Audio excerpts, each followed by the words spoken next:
በስመ አብ ወወልድ ወመንፈስ ቅዱስ አህዱ አምላክ አሜን።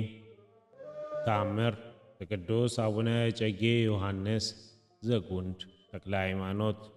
አራተኛ ተአምር ከማኅበር ጋር ስለምትጠጣ ዘማዊት የተደረገ ተአምር። ክፍል 1።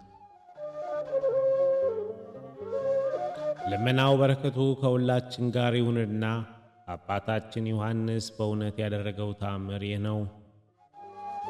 እምበርጌ በተባለች አገር አንዲት ዝሙተኛ ሴት ነበረች። ከባሏ ግንኙነት በመጠበቅና በመጠንቀቅ ከሁሉ የማኅበሩ ሰዎች ጋር በጥሩ ነገርና በንጽሕና ማኅበርን ትጠጣለች። የቤቷን ዝክርንም ታደርጋለች። የማኅበሩ ጋንም ወደ ቤቷ በገባ ጊዜ በየወሩ ክፉ አያገኛትም። ልብሶቿም የረከሱና ያደፉ ልብሶችን አይነኩም። በእነዚያ ዘመን የማኅበሩ ሰዎች ሁሉ ለጠላ የሚሆን ዱቄት በመስፈሪያ ሰፍረው ሰጧት። ለእንጀራ የሚሆነውን ግን ራሷ ከገንዘቧ ከፍላ በቤቷ ውስጥ ታዘጋጃለች። የማኅበሩ ሰዎች ሁሉ ስለ አባ ዮሐንስ የጽድቅ መታሰቢያ ስደተኛውና እንግዳውን ቢበዛ ለስደተኛና ለእንግዳ በቤታቸው ውስጥ ለየብቻቸው ይችላሉ። በአንድ ቀን ጠላ ስትጠምቅ በዚያች ሴት ወዳጇ በሚሆን አንድ ሰው ከሩቅ መንገድ መጣ። እንዲህም አላት፣ እህቴ ሆይ ሰላም ላንቺ ይሁን። ከአንቺ ከመለየት የሥጋና የነፍስ መለየት ይሻላል። እርሷም መልሳ የእግዚአብሔር ሰላምታ ይጠብቅህ አለችው። በምርጥ ቃልና በጣፋጭ ንግግር እንዲህ ብላ ተናገረችው። የሴትነት ባህሪ ያላት የሥጋ ፍትወት ወደ ልብ ውስጥ ገባች። ከእርሷ ፍቅርም ሥጋ እንደ እሳት ነደደ። ሰውነቱ ሁሉ እርሷን በመውደድ ላበት ቀልጦ እንዳበደ እንደ እብድ እርያ ሆነ። ያን ጊዜም ወደ ቤቷ ውስጥ ገባ። የአባታችን ዮሐንስ መታሰቢያውን ለማድረግ ጠላ ስትጠምቃ በሰላም ብሎ እጇን ያዛት። እንዲህ አላት፣ ወዳጄ ሆይ ፊትሽ ያማረ ነው፣ ቃልሽም የሚጣፍጥ ነው። በሥራ ከአንቺ ብለይ የተሰለበ የሰውን ሆንኩኝ፣ ሌላ ሴትም በግብረ ሥጋ አላወቅኩም አላት። ይህንን ብሎ በጠላው ላይ እርስ በርሳቸው ሰላም ተባባሉ፣ በዝሙት ወደቁ።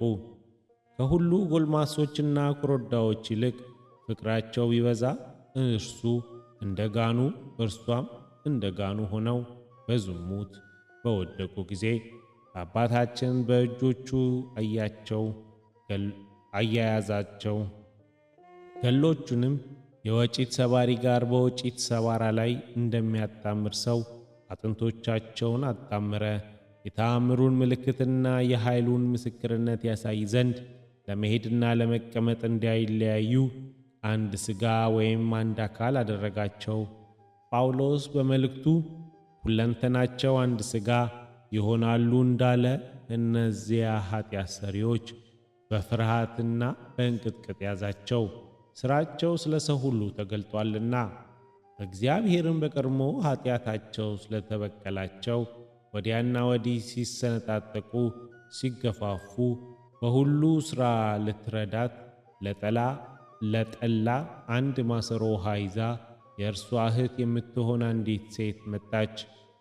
በወጥመድ እንደ ተያዘ ንስርም በመያያዛቸው ባየች ጊዜ ለአፍ ያህል የአህያ ንክሻ መሰላት። ዳግመኛም ጠላ የሚለምን መሰላት። ቀስ ብላ ወደ እርሱ ፈጥና ቀረበች። እርስ በርሳቸውም የተያያዙ ሆነው አገኘቻቸው። በእርሷም ኃይል ለመለያየት ወዲያና ወዲህ ብትስባቸው መለያየትን እምቢ አሉ፣ በእግዚአብሔር ኃይል ተይዘዋልና። ይህችም የእርሷን እህት ደረቶቿን እየደጋች ቀስ ብላ ጮኸች። ወደ ምድርም ወደቀችና ጉልበቷና የጎን አጥንቷ ሁሉ ተመታ። እንዲህም ስትል ጮኸች፣ ወይኔ ወይኔ፣ ኀፍረት ከቤቴ ወጣ።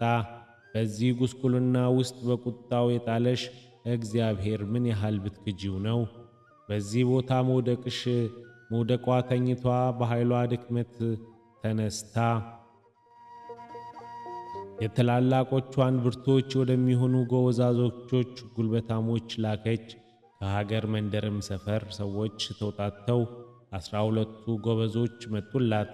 ወንድሞቼ ሆይ በዚሽ ቀን አድኑኝ፣ ነፍስ ከሥጋ እንደምትለይ የዓይኔ ባለጸጋ የምግባር ግን ጎስቋላ የመሆን ይችን የእኔ እህት አለያዩልኝ።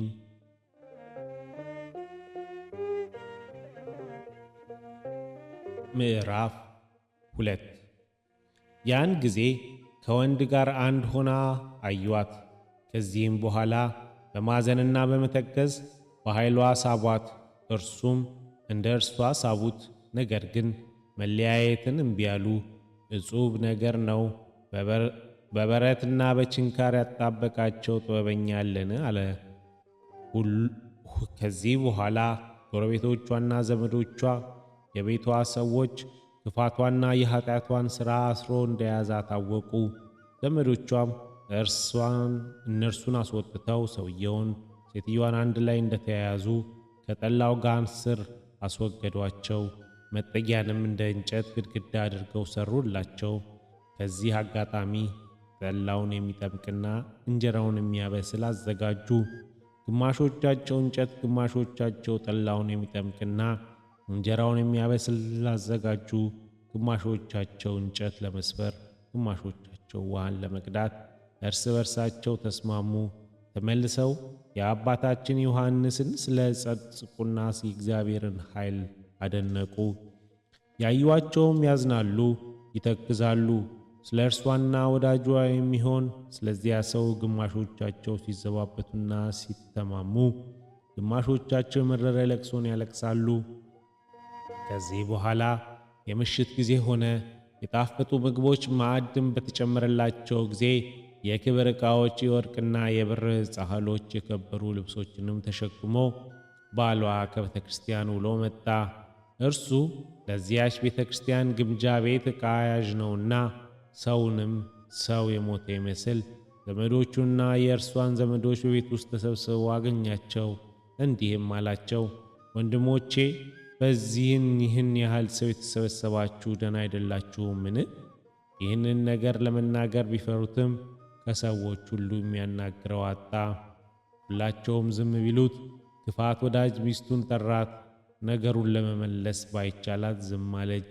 ወዳጆቹም ተነስተው ያዙትና አስቀመጡት። እንዲህም አሉት፣ ቀስ በል፣ ዝም በል።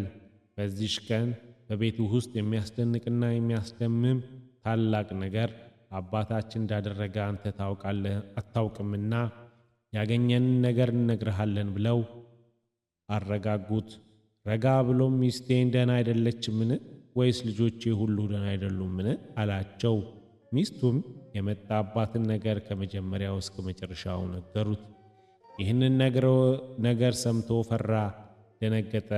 የእርሱም ነገር ቢያደንቀው ፊቱ ከዝምታው ብዛት የተነሳ እጅግ በመረረ ሐዘን ተቃጠለ። እርሱም ፈጽሞ ይንቀላችሁ ብሎ አለ። አሁንስ ያስጨነቀኝ የአባታችን የዮሐንስ ዝክር ማን ያዘጋጀዋል? በዘመዶቹም የሚጠቅመውን ነገር ሁሉ እንዲህ አሉት። የማኅበሩ ሰው ሁሉ በተሰበሰቡበት ቦታ ምናልባት ቢመርህ በቤትህ ውስጥ ተነስተህ ይህን ነገር ንገራቸው። እሺ ብሎ ወደ ነፍስ አባቱ ሄደ።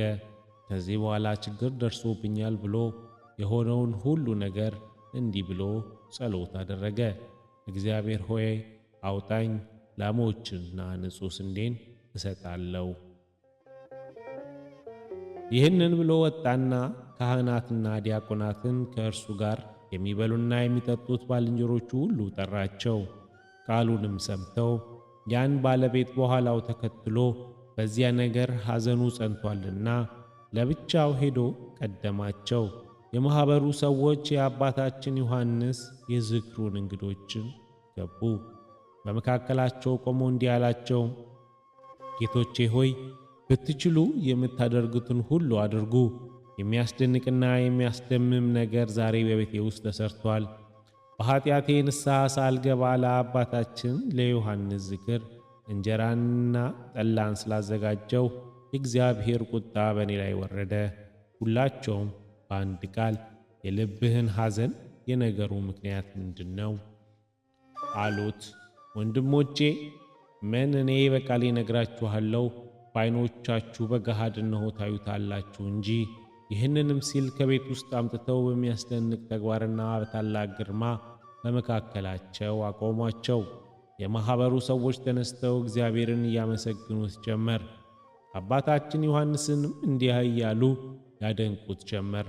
ዓለም ከተፈጠረ ጀምሮ እስከ ዛሬ ድረስ እንደዚህ አይነት ሥራ አልሰማንም፣ ፈጽመንም አላየንም። ሁሉም እንዲህ ሲሉ ወደ እግዚአብሔር ጮኹ። ሕዝብህን ማር፣ ዘርህንም አታጥፋ። የቤቱ አገልጋዮችና ለአባቶቻችን የማልከውን አስብ። በክፉ ሥራ መጥፋታቸውን እንዳላየሁን የማዳንህን ኃይል አሳየን።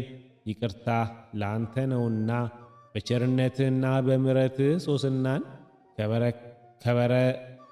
ከረበናት ካለቆች እጅ እንዳዳንካት እኛም ለመስጠት የተዘረጋች እጅህን መዓት አንወድም።